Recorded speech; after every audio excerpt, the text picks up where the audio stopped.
Avec l'éditorialiste Mamadou Diouf, nous allons parler de l'Afghanistan où trois organisations non gouvernementales et internationales suspendent leurs activités. Bonjour à tous, bonjour à toutes. Mamadou Diouf, bonjour, vous allez bien? Bonjour Michel.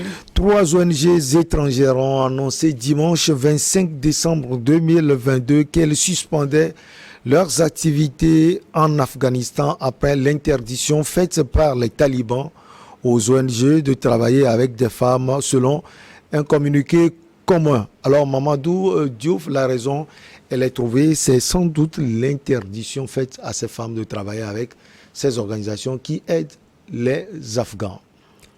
En fait, ce que le ministre de l'économie, puisque c'est le ministre de l'économie afghan qui publie cette injonction à l'endroit des ONG, qu'elles soient nationales ou internationales, ce que l'ONG dit, ce que le ministre plutôt dit, la note, c'est qu'ils ont reçu des plaintes très sérieuses et que ces plaintes très sérieuses indiquent que les femmes qui travaillent avec ces ONG, qu'elles soient nationales ou internationales, ne respectent pas l'habillement de la femme afghane, puisqu'il y a un voile que la femme afghane porte qu'on appelle la burqa, qui couvre pratiquement l'intégralité du corps de la femme. C'est ça qui est écrit au niveau du texte qui a été publié. Mais on se pose des questions à cause du contexte, puisque il n'y a pas longtemps, on a demandé aux jeunes filles de ne pas aller au collège. Tout récemment, on vient de demander aux étudiantes de ne pas aller dans les universités. Maintenant, on demande aux femmes de ne pas travailler au niveau des ONG. Bon, finalement, on s'interroge sur qu'est-ce que ces gens-là veulent faire des femmes afghanes. Alors, Mamadou, c'est une décision qui a déjà des répercussions et cela va agir sans doute sur la population afghane. Malheureusement, ça va être le cas pour deux raisons. La première raison, c'est que les ONG qui ont décidé de suspendre leur intervention, c'est Save the Children par exemple, c'est-à-dire des gens qui interviennent dans le cadre des enfants. C'est le Conseil norvégien pour les réfugiés, c'est également CARE International. Quand ces ONG interviennent, les ONG, c'est plutôt l'aide directe. C'est des gens qui vont directement au contact des populations.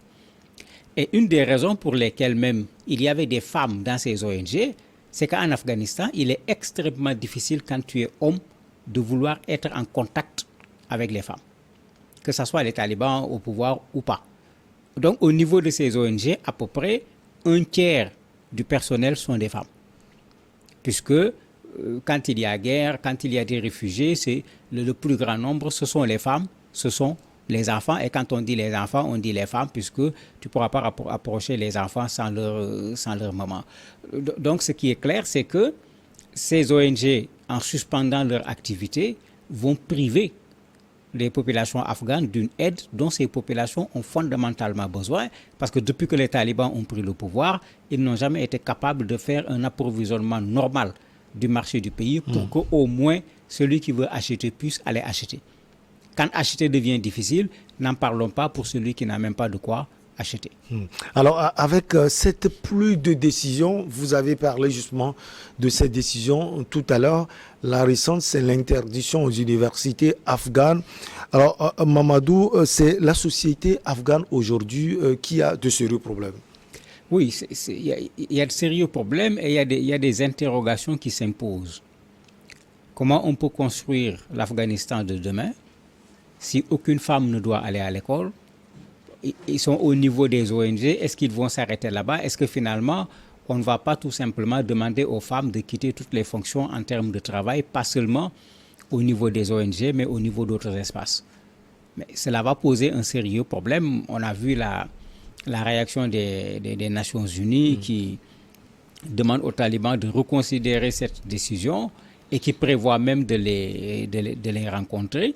Et c'est d'autant plus incompréhensible que ce sont ces mêmes talibans, sans contrainte, puisque c'est comme ça que je peux l'appeler, devant les médias, devant tout le monde, avaient au départ bloqué un certain nombre d'activités des femmes et quand ils avaient été interrogés, ils avaient dit non, c'est juste le temps d'organiser un certain nombre de choses, on va laisser les femmes continuer à mener leurs activités. Ce qu'ils ont fait pendant un temps, mais depuis quelque temps, il y a un recul net pour ce qui est de la participation des femmes au développement du pays. Et ça crée même de la résistance. On a vu des étudiantes en particulier marcher qui ont été arrosées avec de l'eau chaude. Mais il y a de la résistance en Afghanistan. Tous les Afghans ne comprennent pas, mais aussi n'acceptent pas cette décision prise par les talibans de mettre les femmes, en quelque sorte, complètement à l'écart. En attendant que cette annonce soit éclairée, nous suspendons nos programmes en exigeant que les hommes et les femmes puissent poursuivre de la même manière notre aide pour sauver des vies en Afghanistan.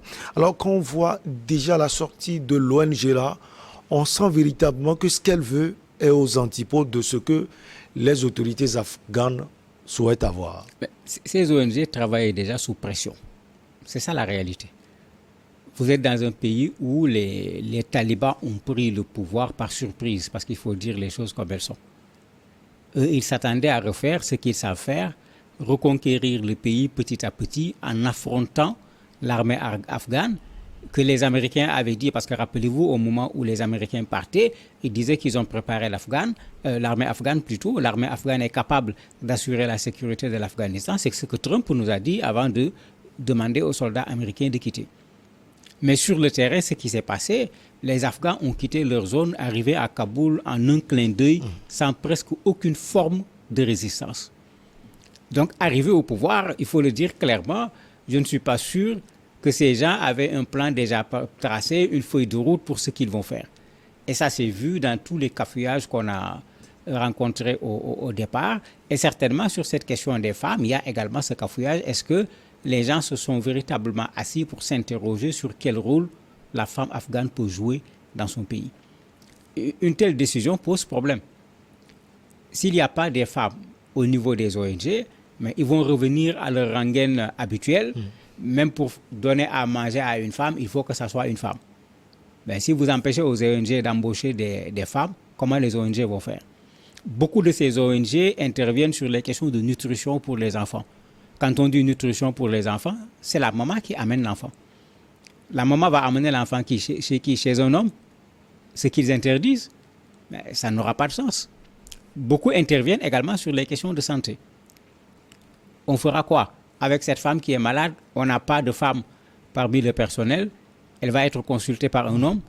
C'est qu'il y a, à mon avis, il n'y a pas eu la réflexion même qu'il faut par rapport à ce qu'eux, ils considèrent comme étant leur propre principe, puisque c'est pourquoi les ONG disent on va suspendre. Elles n'ont pas décidé de partir parce que la décision pose un sérieux problème par rapport à ce que le pouvoir afghan actuellement avec les talibans prône. Et ces ONG connaissent très bien cela parce qu'ils interviennent dans des zones extrêmement difficiles. Ils interviennent avec des règles qu'on leur a dit, voilà les règles. Ils les connaissent et ils sont surpris effectivement qu'on leur demande d'enlever le personnel femme parce que sans ce personnel femme, l'accès aux femmes et aux enfants est pratiquement impossible. Il est question également, Mamadou, de savoir si les hommes ont cette facilité de faire ce que les autorités afghanes veulent aujourd'hui quand on écarte les femmes. Non, ce n'est pas une affaire de facilité. On est en Afghanistan. Avec les talibans ou pas, dans la culture de ce pays, dans la culture des Pashtuns surtout, tu ne dois pas voir ma femme. C'est-à-dire quand tu me rencontres et tu me dis j'ai vu ta femme, mais c'est la honte quoi. À la limite, je dois t'engager comme disent les Ivoiriens. En ce moment, que moi je prenne ma femme, que j'amène à l'hôpital pour le faire consulter par un homme, mais c'est la catastrophe. C'est la catastrophe tout simplement. On ne va pas me comprendre comment j'ai pu amener ma femme chez un homme pour consulter ma femme. Mais là, on n'est pas dans la contradiction, c'est là où on doit promouvoir la femme. Oui, mais c'est ce que je disais tout à l'heure. Mais quand vous prenez un tel discours, il faudrait bien qu'il y ait des femmes pour s'occuper des femmes. Donc, dans le personnel des ONG, il doit y avoir des femmes. Parce que quand vous enlevez ces femmes, comment ces ONG vont intervenir sur le terrain? Alors que vous ne voulez pas que si c'est un homme qu'il prenne contact avec une femme. Comment on va faire pour sauver ces enfants qui ont des problèmes de malnutrition parfois sévères? Comment on va faire pour aider ces femmes qui ont des problèmes de santé, qui veulent se faire soigner?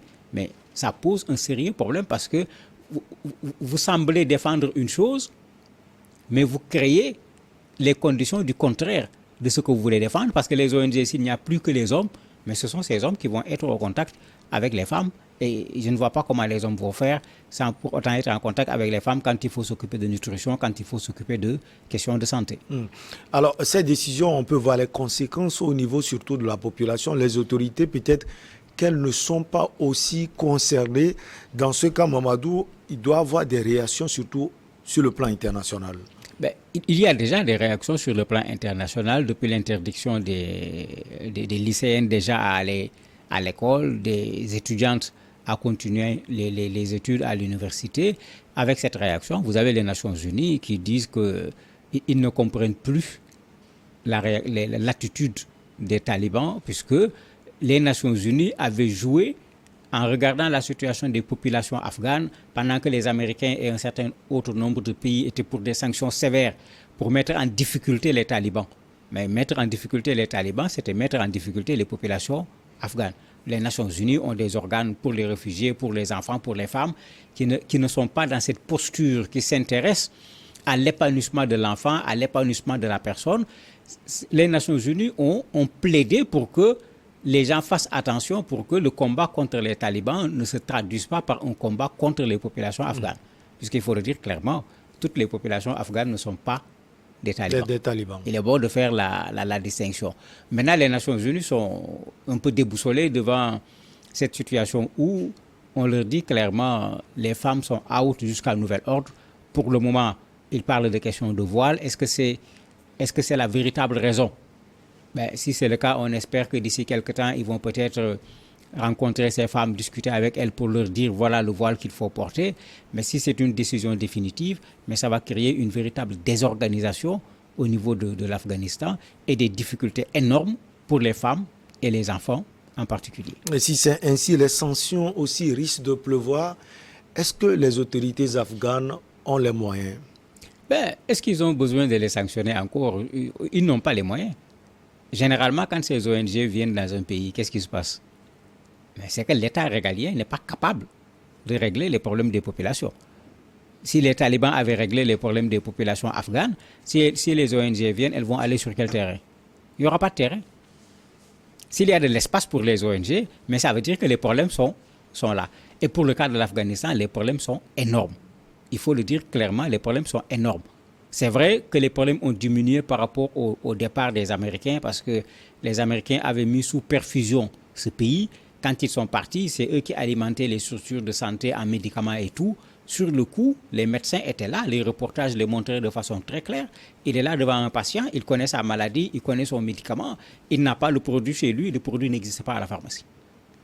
Mais cette situation s'est légèrement améliorée, s'il faut l'appeler ainsi, parce que les gens ont un peu desserré l'étau, parce que c'est la population qui souffrait plus que les talibans eux-mêmes.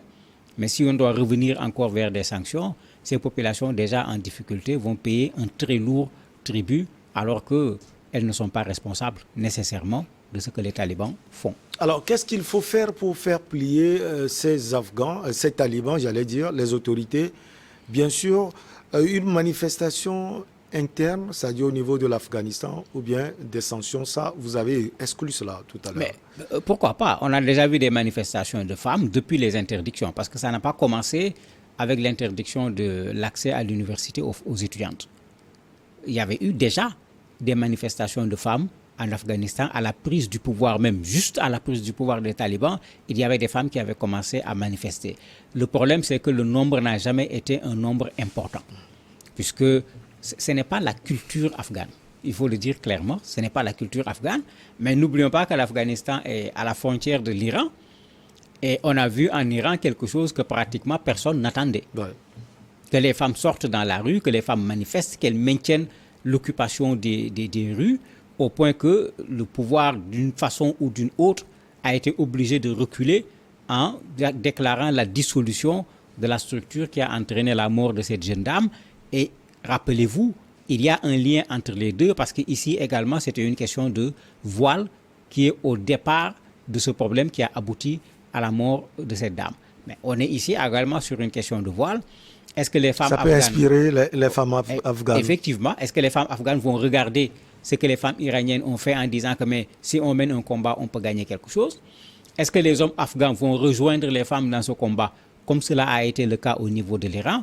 En tout cas, en Afghanistan, ça a commencé parce que dans certaines universités, au moment des examens, les hommes, les étudiants ont boycotté les examens en réclamant que les femmes qui avaient fait les cours avec eux puissent participer aux examens. Mais on n'a pas encore dans la rue une manifestation de façon importante qui puisse amener pour le moment les talibans à revoir leur position. Merci beaucoup à vous, Mamadou Diouf. La petite pause et derrière, on reçoit notre invité.